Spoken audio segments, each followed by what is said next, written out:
Terve!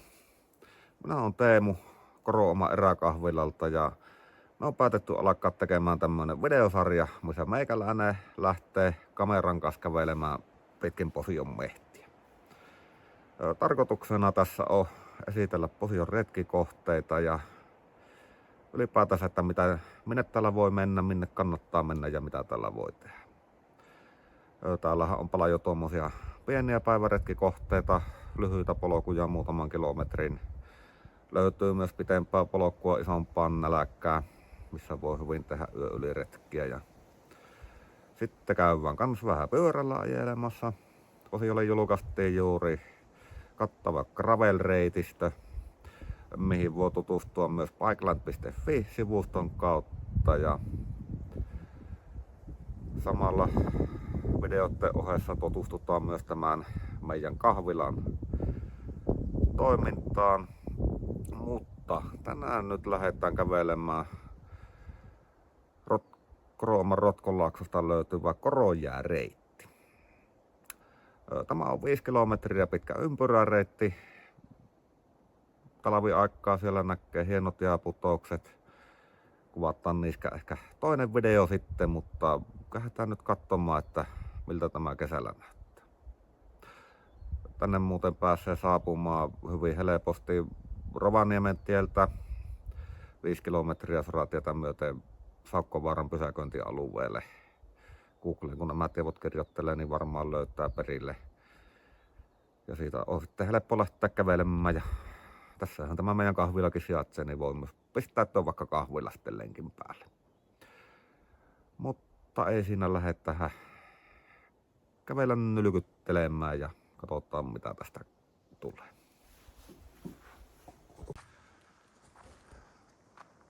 Tuolta tänne tullaan ja tässä on Saukkovaaran pysäköintialue. Täällä on kivasti tilaa ja karavanaritkin voi yöpyä. Ja nythän me ollaan menossa tuolle 5 kilometrin Korojääreitille. Muuta kuin menoksi.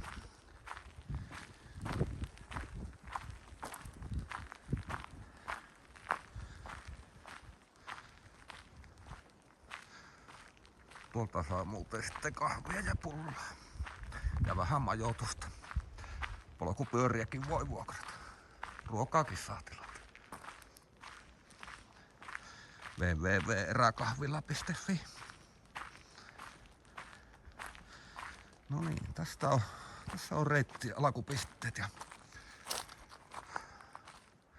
siinä on vähän varoituksia.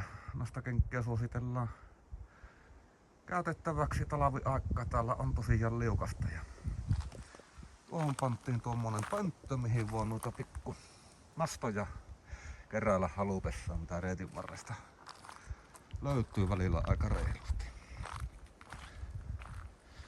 Näin. Siis, tuo kahvila kerron vielä, tuo on rakennettu viime kesänä. Ja tämä on se meidän origin, eli Korooma Eräkahvila. Tässä painettiin ensimmäiset 4 vuotta. Tämähän on vanha valtio halkoliiteri ja henkilöstötila. Ei lämmitystä, ei sähköä, ei vettä eikä mitään.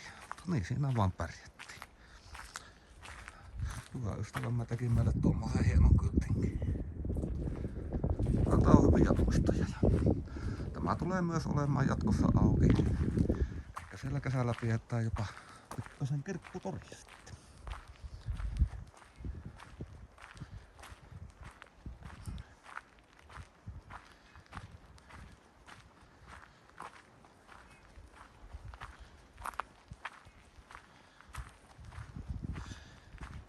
Tämähän on luonnonsuojelualuetta, että tänne ei ole moottorivehkeellä sitten tulemista, mutta täällä saa kyllä polkupyörällä ajaa sitten polkuja myöten.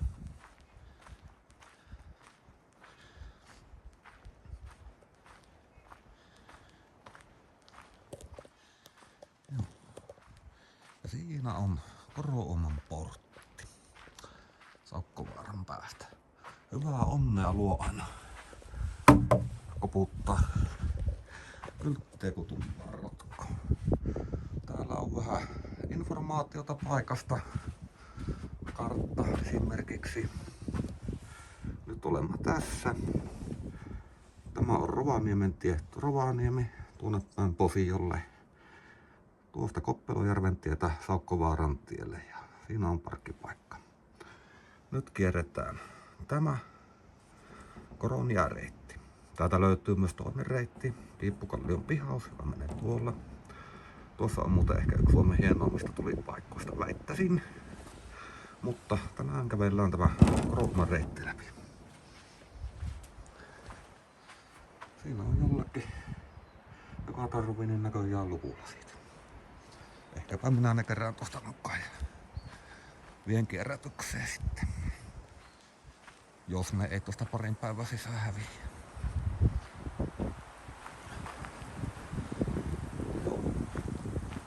Reitin alkupätkähän on tämmöstä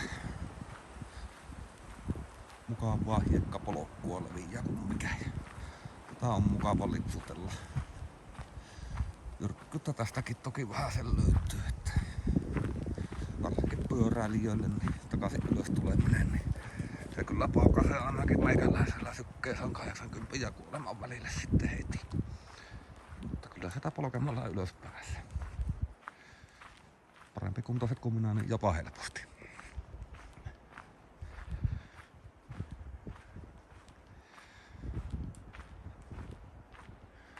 Tämähän on myös vanhaa metsätyöaluetta, niin täällä löytyy tätä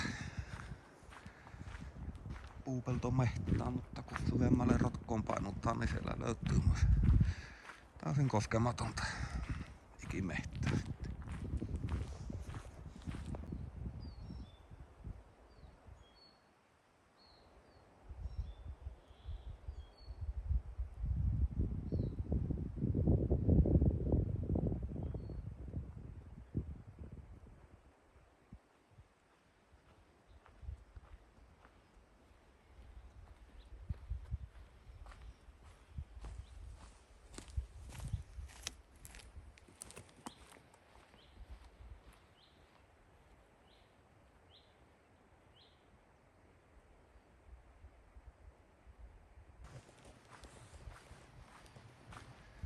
Nyt aletaan saapumaan tähän ensimmäiseen risteykseen. Tää voidaan ajatella, että aika lailla ainoa risteykseen. Elikkä jos halutaan lähteä kiertämään ympyrää myötäpäivää, niin menemme tuonne. Ja tuolta me sitten tulemme takaisin, kun aika koittaa. On vähän karttaa, eli nyt ollaan tuossa kohti. Sitten lähdetään vaan kävelemään tänne, eli tuonne. Tämähän on myöskin minun tietojen mukaan vanhaa hevostietä. No ylhäältä alannut hevosella pöllejä ja vienyt tuonne alas. Alhaalla virtaavan Korojokeen ja siitä niitä on otettu Kemijokeen ja ihan aina merelle asti. Täällä on tämmösiä tauluja, mistä voi lukea infoa. Tosi voitte pausettaa, jos haluatte ja lueskella aikanekuluksi. Mutta joo. Tämä on tämmönen mukava kangaspolkuosuus tässä, että maa on helppo ja verrattain tasasta ja mukavan näköistä. Purava solisee. Täällä on tämmöstä vähän vanhemman metän vinkkeitä jo nähtää kyllä sitten.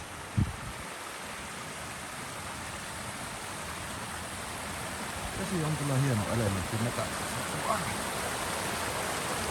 Aina semmoisen rauhallisen fiiliksen. Isompikin koski on, niin sillä liinä silleen haittaa. Kuulostaa ja rauhoittaa, vaikka hirveän iso ääni sieltä lähtee. Silti se on tosi mukava.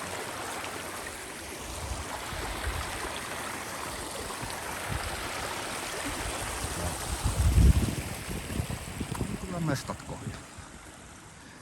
Ja tämähän ei ole etes se niin sanottu pääpaikka vielä periaatteessa.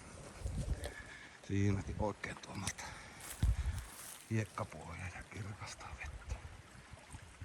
Ai että. No niin. Ja eteenpäin.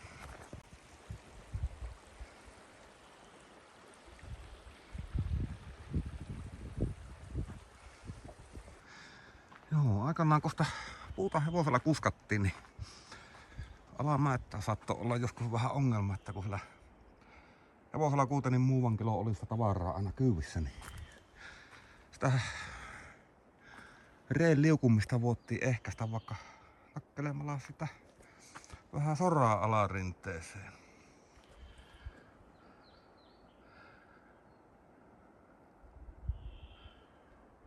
Ja sitten olihan niillä kettingiä ja kaikkea muuta puun karakkaa ja kaiken näköisiä jarruja sitten aina perässä.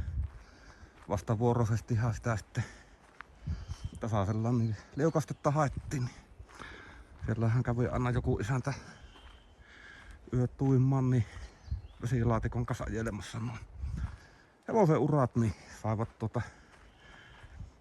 siis laski vettä niihin ja jäävytti ne urat, niin sehän huilasi hyvästi sitten tasaisen. Mutta on ne ollut kovia miehiä aikoina. Käsipelillä veivanneet tämmösiä puita ja haalanneet täältä keskeltä pohjata merenrantaa asti.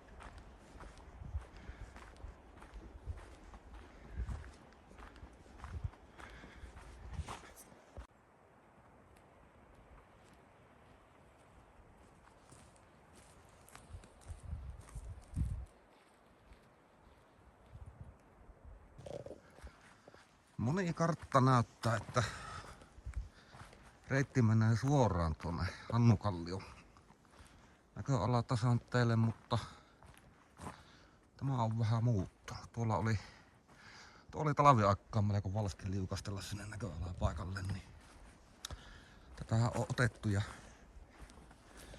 kierräytetty vähän tänne niinku eteenpäin. Ja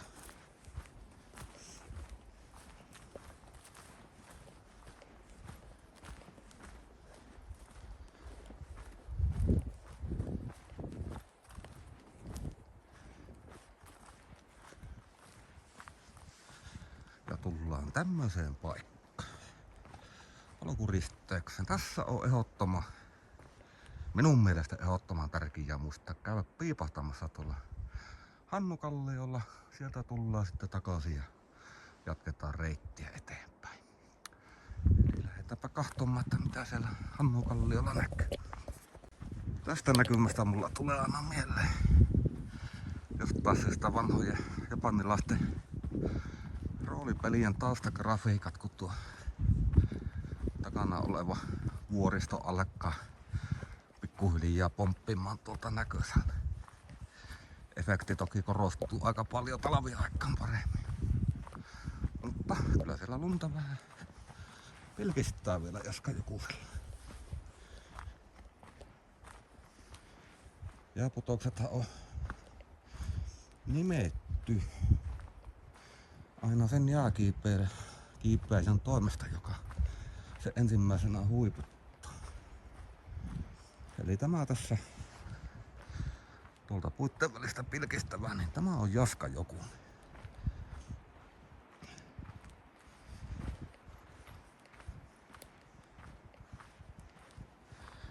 Ja tämä on Hannukallion näköalapaikka. Seurailee erään kuuluisa luontovalokuvaaja Hannu Hautalan nimeä kovasti tämä paikka. Ja hänen kunniakseen nimettykin. Hän on täällä kulki kovasti lintuja kuvailemassa.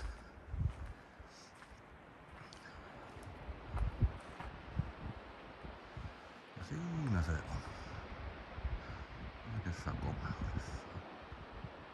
Tuo on siis Jaska Jokusen jäävuotos. Tuolla tuo märkä läntti, jos se nyt tänne näkyy, niin siinä on Tuulen tie.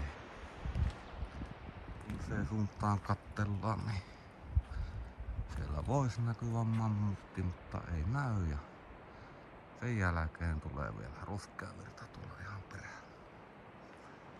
Mutta joo, seuraavaksi lähdetään laskeutumaan tuonne alas.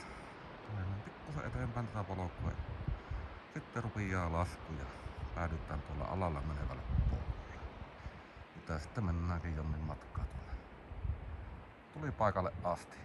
Ja sen jälkeen alkaa armoton ylösnousu täältä montun pohjalta. Monelle toki joka haluaa käydä vähän lyhyemmän kävelemässä, niin on ihan hyvä reitti kävellä tänne, käydä tuossa Hannukallion näköalapaikalla ja sitten kävellä takaisin samoja jälkiä, mutta me lähdetään jatkamaan eteenpäin Koron jääpolkua. Se, että miksi nuo kyltit on kirjoitettu Lontooksi, niin johtuu siitä, että talviaikaa varmasti yli 90% kävijöistä on ulkomaalaisia turisteja, mitä tulee käymään täällä. Ja talvella täällä kuukausittaiset kävijämäärät ylittääkin jo 10 000 ihmisen rajapyykin. Täällä on vilinä. On kesäaika ja varsinkin jota eletään siis ihan toukokuun viimeistä viikkoa, niin tämä on hiljaista aikaa ja mukavaa retkeilyaikaa. On jo kesä, mutta ei ole vielä sääski. Mukavaa vilpostakin on. Tästä kun tuossa mittaria vilkasin, niin +5 astetta näytti. Mä on oikein mukava keli kävellä mylkyttää täällä. Joo, nyt saavuttaa sitten. Joo. Siinä on yksi sana, mistä pitäisi varmaan päästä eroon näissä videoissa. Yritetään petrata, mutta tässä on lähde. Ja tämä paikka on tosi niinku vihreä. Ajatellaan, jos tuo muu mettä tuolla on vihreätä kesällä, niin tässä on semmonen niinku aivan supervihreä kohta vielä. Tähän valuu sadevesien mukana ravinteita tuolta rinteistä. Sen takia lisäksi tässä on vielä tuo mineraalirikas lähde. Niin se tekee ihmeitä tälle paikalle. Siellä kukki. Nyt mennään vielä jonkun matkaa eteenpäin ja sitten alkaa rotkon pohjalle laskeutuminen. Nyt aletaan laskeutumaan pikkuhiljaa sitten alaspäin rotkoon. Ja nämä on talviaikaa just niitä paikkoja, että kannattaa ihan varauksetta ottaa jotkut liukuesteet matkaan. Minä väitän, että ne pitäisi olla jo pakolliset täällä. Tämähän nyt pystyy kävelemään ilmankin ympäri, mutta se liukueste on kuitenkin tosi halpa vakuutus, että ei satu mitään. Menneisyydessä, jos täällä on jotain sattunut, niin se on johtunut aivan täysin siitä, että ihminen on liukastunut ja sitten on särkynyt jotain paikkoja. Ja tänne kun lähdetään pelastuslaitosta kuttumaan, niin se ei ole ihan niin simppeli projekti. Esimerkiksi nyt mennään semmoiselle alueelle, että tänne ei pääse millään moottorivehkellä helposti. Viime kesänä tehtiin, en minä ole tehnyt, mutta tänne on tehty pari pelastushelikopteri laskeutumiskenttää, että pikkusen helpotettu sitä hommaa. kannattaa silti muistaa, että se helikopterilla lentelykään, niin se ei oo meille halpaa hommaa täällä. Että yritetään välttää loukkaantumisia, kulkea turvallisesti ja varovaisesti.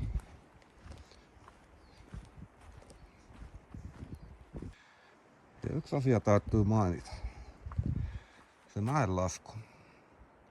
Tässä kohtaa ei mene polkua, tässä on ainoastaan talvella laskettu mäkejä ja tuossa on tulos. No se mäenlasku tässä polulla niin tekee tästä polusta entistä liukkaamman ja sen takia se on voimakkaasti suositeltu, että sitä ei tehdä täällä. Jyrkimmät ihmiset vois sanoa jopa ehkä, että kielletty. Mikä on minusta ihan hyvä asia. Mä oon jyrkkiä. Laskiessakin voi sattua onnettomuus. Voisi kyllä sattua, kun lähtee kävelemäänkin, mutta eihän se nyt oikein nätin näköistä sitten ole se. Näin laskun jälkin näin niin kuin kesäaikaankaan. Varsinkin jos tätä nyt joku alueella pyörivä opas sattuu kattelemaan, niin koittakaa välttää sitä mäenlaskua. Se ei oo. Vaikka se hauskaa on varmasti, mutta se ei tee hyvää tälle alueelle. Voi käydä laskemassa vaikka Rovaniemen Ounasvaaralla sitten myöhemmin. Mutta tämä ei ole välttämättä se paikka sille. No niin, nyt saavutaan taas polkuristeykseen. No niin, sana on muuten varmaan yksi kans, mitä kannattaisi välttää. No, tuommoinen reitti suljettu toistaiseksi. Tästä semmonen, olisiko 4 kilometrin pätkä Ranuantielle päin tätä Eräspojan polkua. Siellä on vähän huono silta tuossa välissä, niin se on nyt lyöty kiinni. Eli täältähän Rotkon läpi menee Eräspojan polku, mikä alkaa tuolta ylältä. Tuolla on Koivukangas-niminen paikka ja menee tämän läpi. Kokonaispituus 25 kilsaa. Täällä on Ranuantie tuolla noin kartassa. Niin se on 20 kilsaa sieltä tuonne meidän kahvilalle. Meiltä voi myös pyytää autosiirtopalvelua tai ihmisen siirtopalvelua. Oho, mennään kompastella juuri. Jos niikseen tulee, niin ne kyllä onnistuu. Mutta se, että tämä reitti on nyt poikkastu, ei tarkoita sitä, etteikö sitä pääse. Luultavasti pääsee. Älkää uskoko minun sanaa, voi olla, ettei pääse. Teette siinä omat ratkaisunne. Mutta tämä tie lähtee tänne ja menee Ranuantielle. Täältä 5 kilometriä. Sitten tulee polkuristeys Pajupuron tuvalle, autiotuvalle, joka on jossain täällä. Siitä tämän paikan voi ohittaa. Perimätiedon mukaan reittiä menee myöskin täältä toista syrjää myöten. Mutta se minun täytyy tutkia itse vähän paremmin ennen kuin menen tässä asiasta valehtelemaan se suuremmin. Joo, taas tullaan tämmöiselle näköalakohdalle. Polku jatkuu tuonne päin, mutta me voidaan piipahtaa tässä pikkusen vasemmalla puolella. Täältä meiltä löytyisi talvisaikaa revontuliputous, joka olisi suunnilleen tuossa. Hieno paikka. Ja tuolla on se Korojoki nyt sitten, mitä minusta on tukkia aikanaan uitettu. Toki siinähän ei ihan hirveän paljon nyt vesi virtaa, mutta aikanaan se oli padottu. Myöskin Koivukankkeella oli patoja. Tarina kertoo, että siellä patovahit joskus oli vähän ryypiskellyt ja sen seurauksena, en tiedä millä tavalla, kun nukahtaneet vaan pölijället humalapäissä, niin patohan oli sortu. Nyt siellä menee koko joki vähän eri reiästä sitten. Joo, nyt tullaan niin sanotulle Artturin lammasliitille. Täällähän on tuolla toisella puolella rotkoa.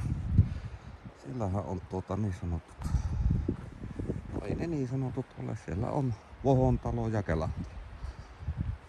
Kollektiivisesti niitä kutsutaan Vohontaloiksi. He täällä eläimiä kesäaikaan pitivät tämmöisellä pikkuniittyalueilla ja mennään tuonne Ranuantielle päin tätä kanjonne, niin siellä on sitten jo isompia niittyjä ja siellä on ihan varastoitukin sitten sitä heinää talven varalle. Mutta joo, niittyjä. Se, että minkä takia täällä on vähän puuta nyt nurin, niin tuu siitä, että tämä on toinen niistä viime kesänä tehdyistä pelastushelikopterin laskeutumispaikoista.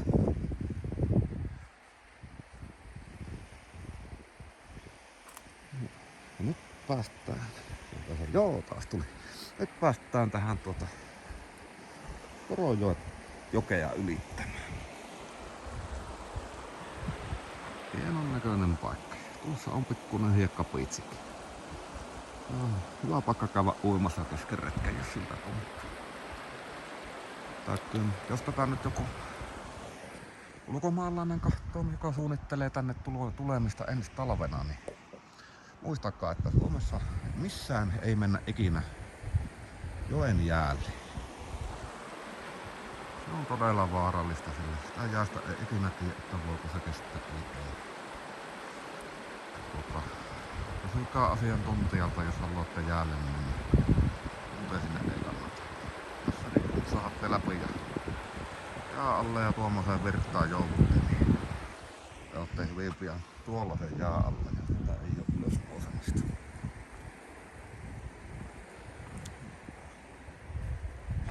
Niin. Tuossa edessä tuolta Arkkurin niityltä näkyy myös Tuulen tiejääputous. Nyt lähdetään sitten kiipeämään kohti Jaskajokusta. Nyt aletaan saapumaan Jaskajokusen kohdille. Tuolla me muuten oltiin, tuolla siittää se näköala tasalla. Tämä on semmonen hyvä puolivälin rouvi tässä.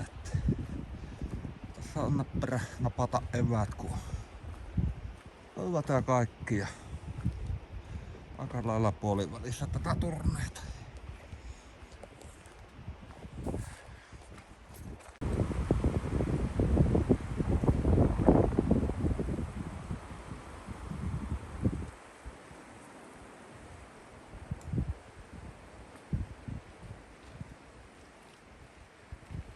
Huolella täällä alako tuulla. Toivottavasti se ei tarkoita sitä, että kohta tulee vesisadekki. Tässä on Jaskajokunen. Maailmalla paremmin tunnettu Charlie Brownin. Vähän siellä vielä on jäätikkaa jäljellä. Siinä vähän infoa siitä, niin saatte itse lueskella. Tuolta se talvella näyttää.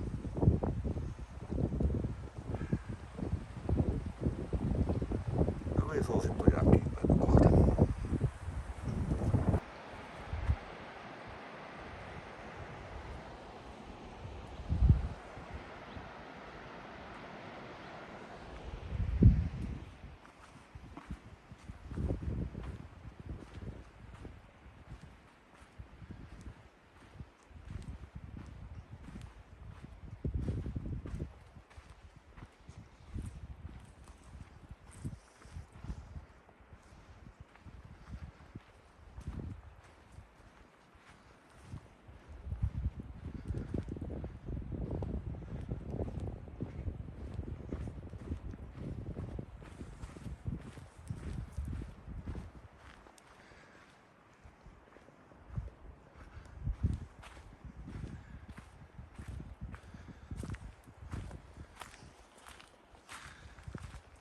Täällä näkyy tämmöisiä pikkusen kosteita kohtia olevan. Kokeillaan. Päästäisikö me taiteilemaan tästä? Hyvinhän se meni.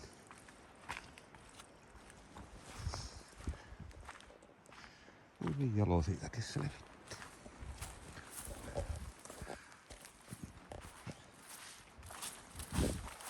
Siitä ei selvitti. Kastukengät. Eiköhän näillä loppupätkä selvitä.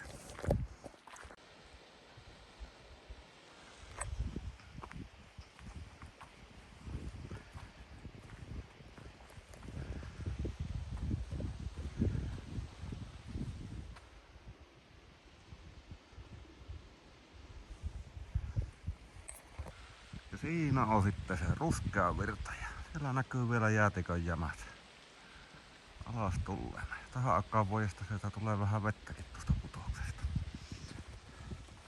Mutta joo. Alkoi virta menemään sen verran kortille, että nyt piti alkaa vähän himmailemaan kuvaamisen kanssa. Niin mennään vähän hitaammin loppumatka. Ja tässä on sitten nämä kalliolaavut. Tämä on tämä tulipaikka ennen kun lähdetään kiipeytymään tuonne takaisin ylös parkkipaikalle. Ja täällä on muuten hyvän tekeväisyyttä ollut tekemässä kans paikallinen Lions Klubi on ollut päivän keräämässä roskia täällä. Ja tästä hyvästähän mie kyllä tuolla kahvilalla heille tarjoan kakkukahvit sitten.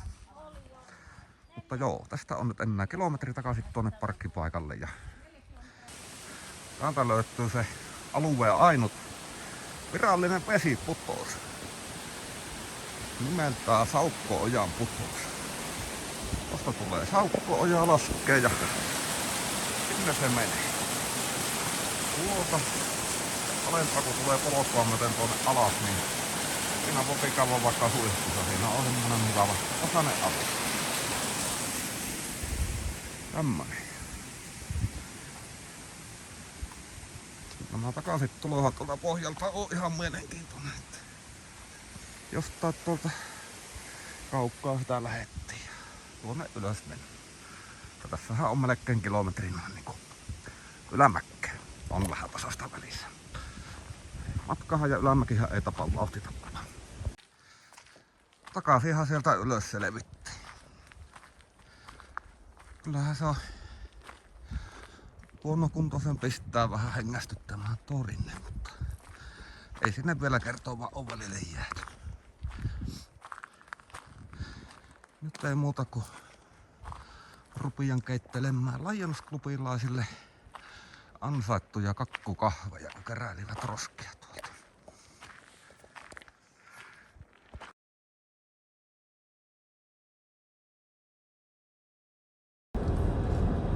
No niin, sellainen video tuli siitä. Pahoittelut lopusta, että meinas mennä vähän virtakortille vehkestä, että piti vähän alkaa rajoittamaan jo kuvaamista. Amatöörin mukaan sallittakoon se nyt minulle näin ensimmäisen YouTube-filmin puitteissa. Palautettahan tästä toiminnasta saa antaa. Vinkkejä otetaan vastaan mielellä, että miten tätä hommaa oikeasti tehdään. Ja ei muuta kuin seuraavaan videoon sitten. Katsellaan vielä tästä pikakelauksena poistumistie täältä Saukkovarren pysäköintialueelta Rovaniemen tielle.